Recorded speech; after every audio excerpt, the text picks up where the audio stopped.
Ya, Assalamualaikum warahmatullahi wabarakatuh. Teman-teman sekalian, hari ini kami bersama dengan tim menjelajah kawasan Simpang Jernih. Kita tadi berjalan kaki menyusuri aliran sungai Simpang Jernih. Ini kalau aliran sungai dari Lokop nih. Iya, betul. Ya, dari Lokop. Kemudian Simpang Jernih. Tadi saya meninjau jembatan gantung yang putus akibat banjir. Tiba-tiba kita menemukan ada 1, 2, 3, 4, 5. Jadi 5 rakit kayu yang memang sudah diikat secara sengaja agar tidak dibawa air.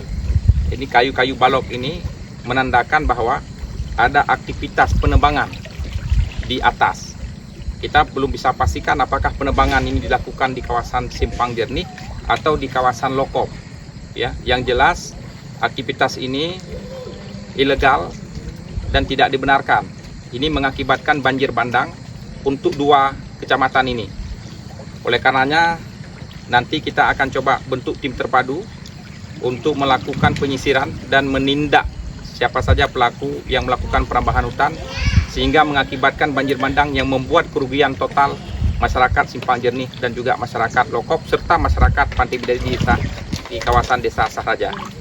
Nanti Pak Kapolsek, Pak Daramit, ini dipantau agar tidak ada yang mengambil atau oknum-oknum yang memanfaatkan atau siapa atau pemiliknya mengambil kayu ini biar menjadi barang bukti bagi kita bersama. Nanti saya, Pak Kapolres, Pak Dandim, Pak Kajari akan naik kembali ya untuk melihat secara langsung dan mempolis land temuan-temuan yang terdapat di seluruh kawasan Aceh Timur terkait penebangan liar ini.